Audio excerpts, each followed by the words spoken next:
seem like just another piece of paperwork, holds the power to shape your career, to open doors, and to define the way that the world perceives you professionally. As you've guessed by the title of this video, I'm speaking, of course, about your resume. But not just any resume. A resume that truly captures your worth, your contributions, and the value that you bring to the table. Now, far too often, I see resumes that are little more than a laundry list of duties, a mere collection of job descriptions that could have been copied and pasted from an employee handbook.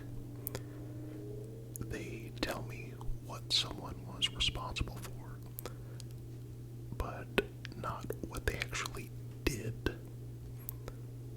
They give me a title, but they don't give me a story. They show me their obligations. They don't show me their results. And that is the great tragedy of most resumes. Because, let's be clear, no one hires you simply because you once had a job.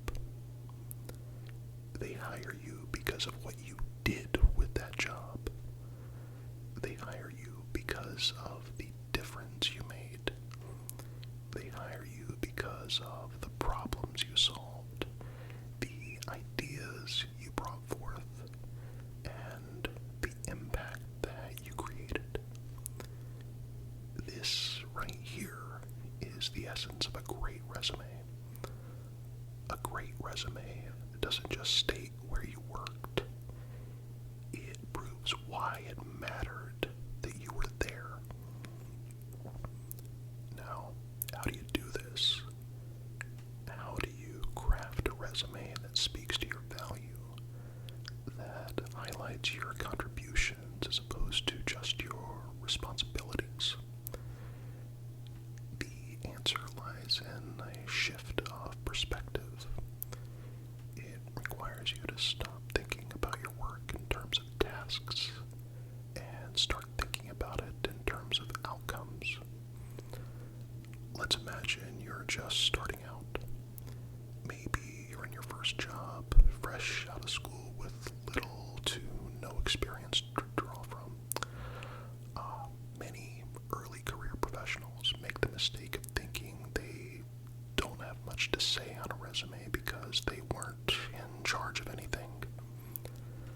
But even in your first job, even in the most entry-level position, you have opportunities to add value.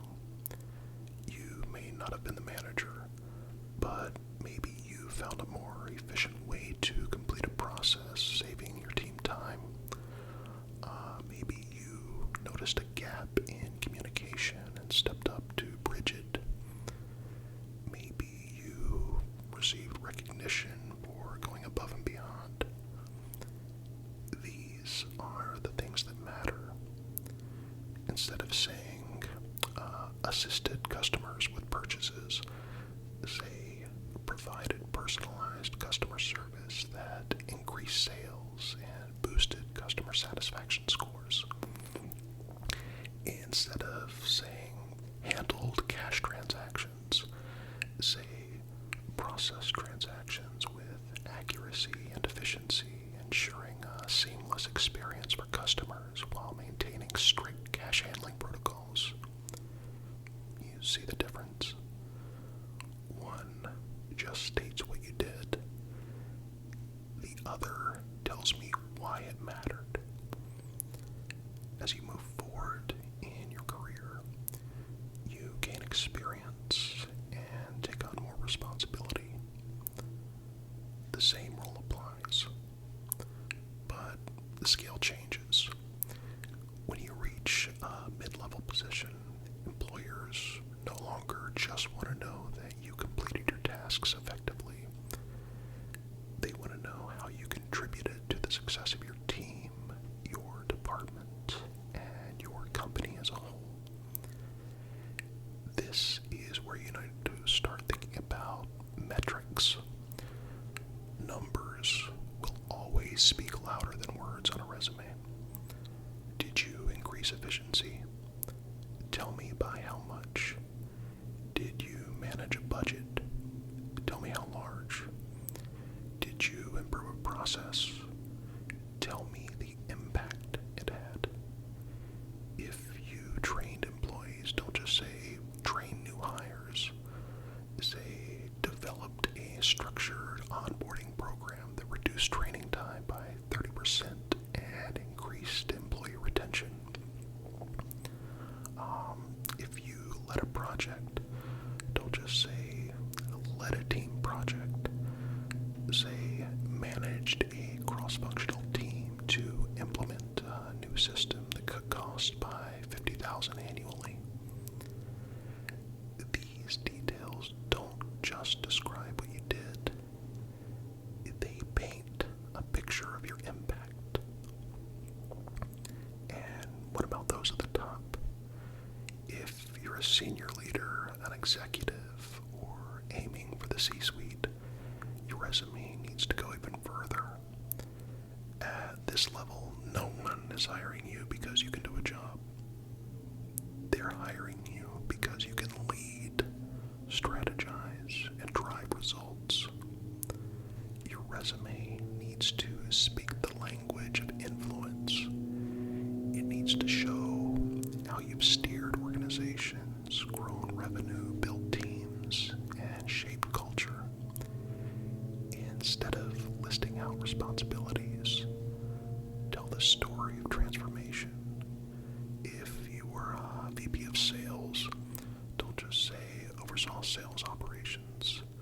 Say led a nationwide sales strategy that increased revenue by 40% over 3 years, expanded market share into new regions, and built a high-performing team of 50-plus professionals.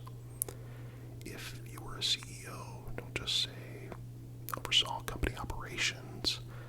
Say transformed a struggling organization into an industry leader by implementing a new strategic vision and resulting in a 300% increase in profitability and successful acquisition. Now, chances are, if you're at this level, you don't really need this video to be giving you advice, but the primary purpose is relaxation, so what the hell?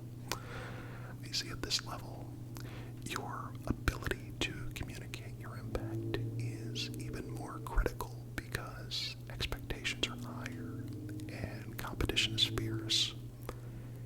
Employers want to know that you don't just maintain operations, you drive meaningful change. They want to know that you don't just manage people, you inspire and develop them. They want to know that you don't just oversee projects, you shape the future of the company. Your resume needs to reflect this. And so, whether you're at the very beginning of your career, in the middle of it, or at the highest levels of leadership, the principle remains the same. Your resume is not just a list of what you did. It's a testament to the value that you bring. It should be filled with results, with achievements, with evidence of your impact. It should show that you're not just a participant in the workforce, but a contributor, a problem solver, a difference maker. This shift in thinking from tasks to impact, from duties to achievements, from being present in a role to making a difference in it, is what separates an average resume from a great one. It's what gets you noticed. It's what gets you the interview.